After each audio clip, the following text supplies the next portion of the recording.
Olá pessoal, estamos aqui no episódio de hoje do nosso Algo Pensante para falarmos a respeito de inteligência artificial. Legal! Estou aqui com a Ana, a polímata, Charles, o mestre, e o humilde servo, eterno aprendiz, Renato Grau. O primata. O Thanos. Isso é muita malcriação. Primata? Acho que o episódio de hoje não vai começar em paz. Vamos falar então de burrice natural. Todo mundo fala de inteligência artificial, você quer falar de outra coisa, né? Eu acho que sim. Veio o tom.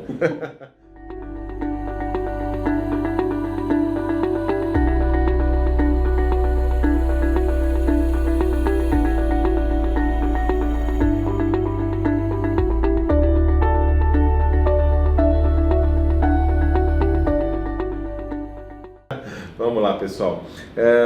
Inteligência artificial. A gente tem ouvido muito todo mundo falar a respeito desse tema. Será que o conceito está claro para todo mundo que é inteligência artificial? É uma boa pergunta. Olha, Renato, ainda bem que você citou um pouco isso, né? A gente trabalha no mundo da tecnologia e inovação, de certa forma. Todo mundo fala muito, você vê muito curso, muito artigo, todo mundo escrevendo, tá? Mas eu não sei exatamente se as pessoas sabem realmente o que é. E até pelo fato de a gente ver tanta discussão maluca a respeito de as máquinas vão dominar o mundo, o que vai ser do mundo quando a máquina ganhar inteligência, ganhar consciência. Sim. Isso já me mostra que, assim, a maioria das pessoas mesmo não sabe exatamente o que é. Não sabe qual é o potencial disso e se realmente isso vai ser uma ameaça ou não. Até os grandes pensadores, você vê que tem duas grandes vertentes, né? Que falam ou que vai dominar o mundo, que a gente vai se lascar, ou que vai ser muito bom para a gente vai sobrar tempo para fazer as coisas que a gente quer fazer ou gosta. Sim. Eu acho que vale começar pontuando, então, Renato e mestre Charles, o que é inteligência artificial? Renato primata. A inteligência conceitos básicos, né? Você vai para o Wikipedia, você vai para o Google. Sim. Inteligência artificial é uma inteligência similar à inteligência humana, exibida por mecanismos ou por software. Então vamos botar essa barra aqui embaixo. Sim. Por inteligência artificial a gente tem que entender tudo que se cataloga dentro dessa categoria. Vou voltar a repetir. Inteligência similar exibida por máquinas, mecanismos ou software. E ela é um ramo da ciência da computação também, né? Que se dedica a entender como é que esse tipo de capacidade pode se abrigar dentro de conceitos de hardware mais duros, de mecanismos não biológicos, digamos assim. Tem um problema nesse conceito, né? Que é de saída definir o que é inteligência, porque a ciência não consegue se colocar até hoje de acordo sobre o que é uma inteligência. Mas se a gente for pegar essa definição de que é algo similar ao exibido pelo ser humano, dá pra gente ter um fio condutor aí da nossa conversa. Sim. E para quem não sabe, inclusive, né, o termo inteligência artificial, ele não é de agora. Ele vem lá da Segunda Guerra Mundial. Então, o matemático Alan Turing, para quem não assistiu o filme O Jogo da Imitação, a gente brinca aqui muito de cinema e tal, mas é um filme sensacional, e fala justamente da primeira aplicação de inteligência artificial, que foi na Segunda Guerra a tentativa com sucesso de decifrar os códigos alemães. Então foi o primeiro case de inteligência artificial, e a partir disso, da Segunda Guerra, realmente as aplicações começaram a ser mais desenvolvidas, né? Hoje, vocês podem citar alguns cases de inteligência artificial que estão no nosso dia a dia, inclusive? Tem o Google Home, né? Eu não sei se é tão inteligente ainda, mas eu vejo uma larga evolução. Eu gosto das coisas também, uso bastante. Você tem em casa, muitas vezes você faz algumas perguntas, ele responde de uma forma meio besta, né? Ainda. Mas eu estou vendo que, à medida que o tempo passa, essas aplicações vão ficando cada vez melhores. Sim. E esse acho que é o tom do mundo da inovação atual, né? De que a gente vai testando melhorando as coisas sem ter muita preocupação em falhar, porque a falha, na verdade, é um aprendizado. Sim. E a gente vai evoluindo aí. Então, eu vejo que toda essa preocupação em relação ao tema inteligência artificial é que a gente começa a traçar uma linha exponencial dessa evolução de tecnologia e olha lá para frente e não sabe exatamente o que vai acontecer. Eu vejo muita gente com medo, né? Na parte mental humana. Tem medo porque a gente não consegue prever, né, um médio prazo o que vai acontecer quando isso vier à tona de fato. Sim. Acho que tem duas questões aí. Uma é, de novo, a gente não sabe o que é inteligência, nem a nossa própria inteligência, então, ou de outros seres sencientes, né? Até agora a gente não conseguiu se colocar de acordo em relação a golfinhos e macacos, imagina em relação à inteligência artificial, mas tudo bem. Vamos lá. Voltando ao caso dos primatas. Voltando aos primatas. Nós primatas, eu não coloco junto com você. Eu queria separar um pouco essa questão de visão de futuro ou de medo. Você perguntou, Renato, exemplos de inteligência artificial no nosso dia. Acho legal, né? Deixar isso bem claro. Acho o mais simples, assim, porque ele atinge de alguma maneira todos nós, a gente tem contato diário, são os próprios assistentes pessoais embarcados nos nossos celulares, né? Sim. E aí a gente tem que colocar...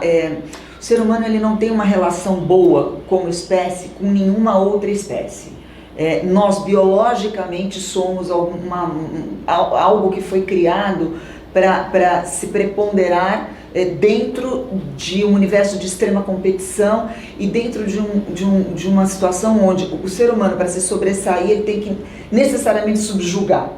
Sejam outras espécies, seja a natureza, né? Sim. Então, assim, essa questão da inteligência artificial, ela toca em dois pontos sensíveis.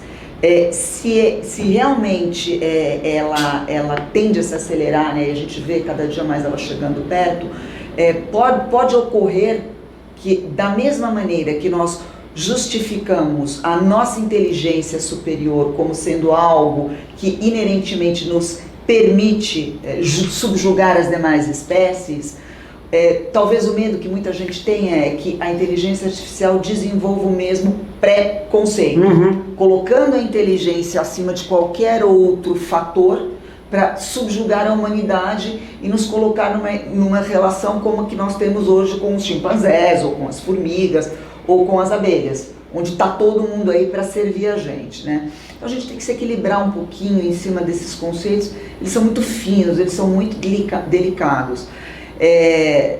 Se você perguntar a minha opinião, eu acho que, como eu já falei anteriormente, a melhor coisa que aconteceu para o ser humano foi a capacidade de criar a inteligência artificial. Por quê? Porque aí a gente vai perceber o quão humanos nós somos. E talvez isso traga uma outra perspectiva à nossa espécie, e aí a nossa relação com as demais entidades vivas mude. Então, mas olha só o que você falou.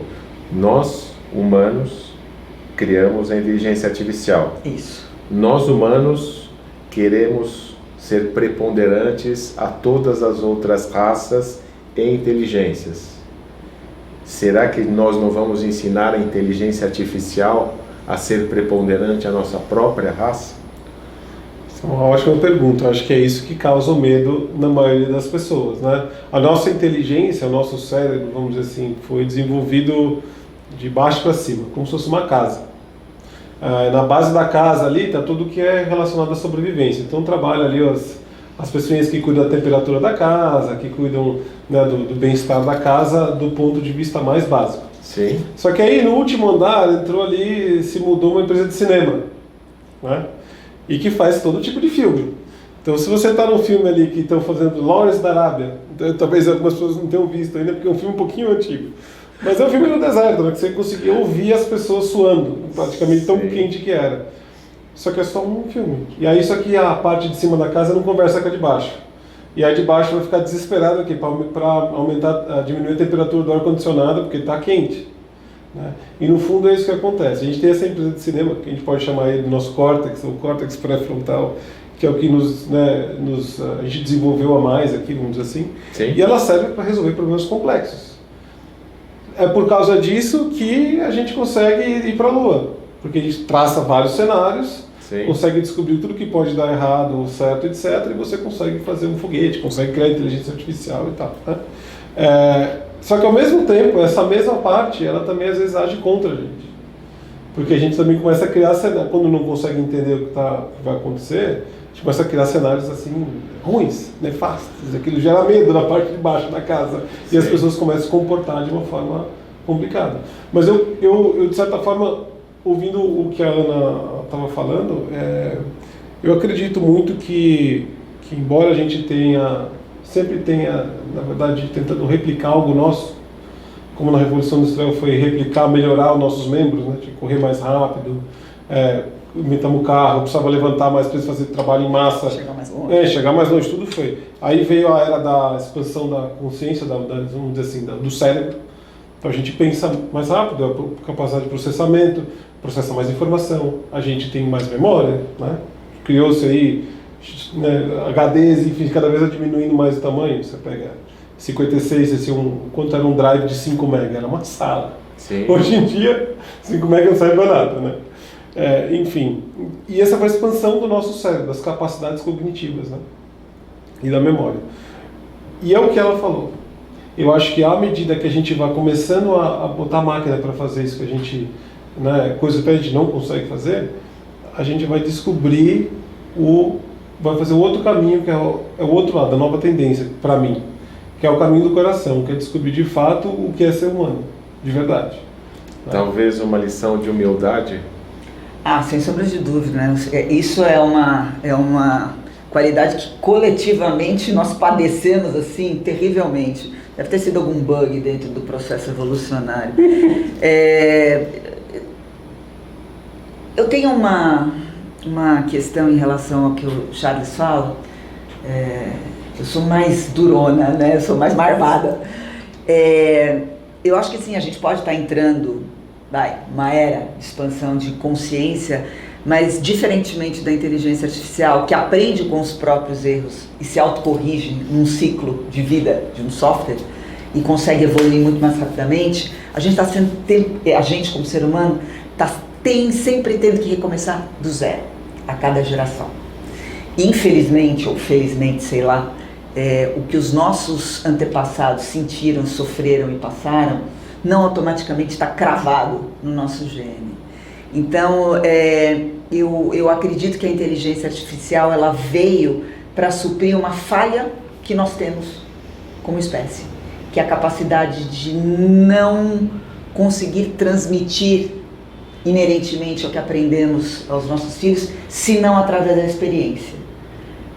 O que talvez também, no fundo, seja uma falha, se você olha do lado da inteligência artificial. Porque se a gente é falho na transmissão da informação, ela é sempre falha na questão da percepção de como ela aprende, porque ela só aprende através da inteligência.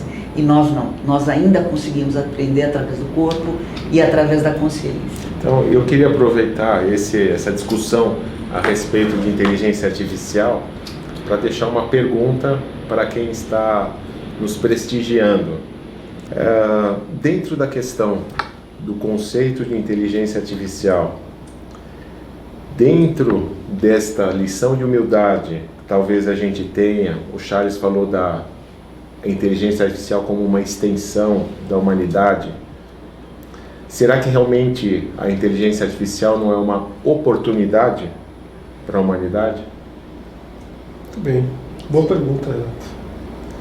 Eu torço para que sim, cara. Eu também. É isso aí. Eu espero que sim, eu acredito que sim também. Então, legal. Muito obrigado, esse episódio foi muito bom, queria que vocês refletissem.